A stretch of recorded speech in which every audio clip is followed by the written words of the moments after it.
It was definitely a build that made me fall head over heels in love with modular buildings.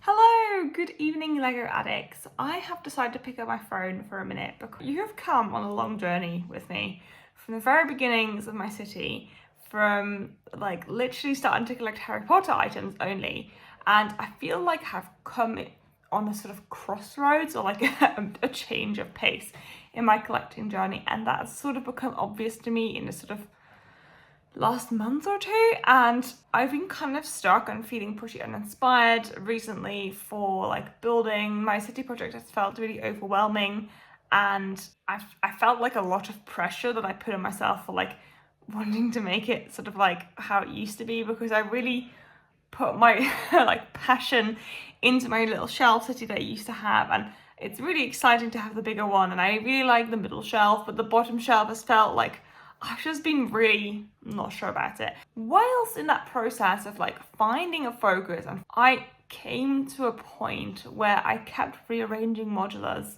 and I felt like there was one modular in particular that I kept feeling didn't fit in, I didn't love enough, it just wasn't working for my vision, and I have decided to let it go. Don't get me wrong, I think it's a great modular on its own especially, but I have decided to get rid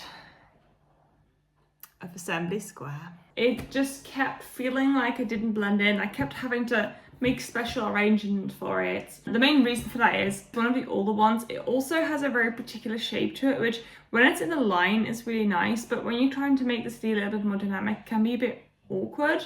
And I have never been a huge fan of the color combinations. Like, I like this building on its own, but I don't love this part of it with it as much, because this is my first ever modular. It has a lot of good memories and it started me on my city journey, so it is kind of emotional letting it go, but at the same time it's sort of like come to a point where I feel like I'm trying to be really conscious about what I collect, and I'm trying to get to a place where the things that I have in my city are currently reflective of me.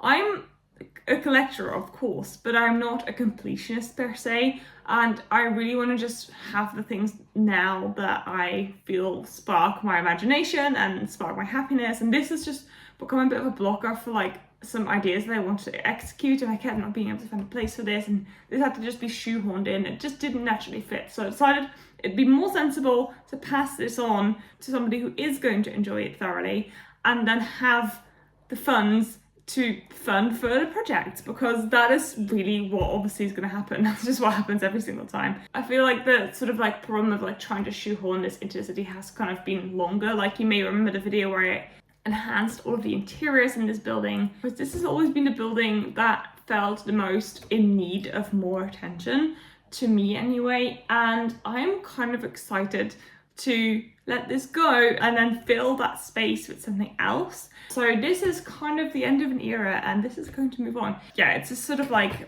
very bittersweet, and I wasn't sure if I wanted to share it, that I was letting it go, but I felt like it's appropriate. I feel like it's a journey that we're all on, and the whole point of my YouTube channel only ever was just to document my collecting journey. And I feel like this is kind of a significant moment in my collecting journey. Like, when I got this, I could not wait to build this. This was so exciting to just get to build. Like, oh my god, this blew me away, and this set me on my city journey. It had that purpose, and the museum really sparked that for me recently, and I feel like that's what I'm trying to capture.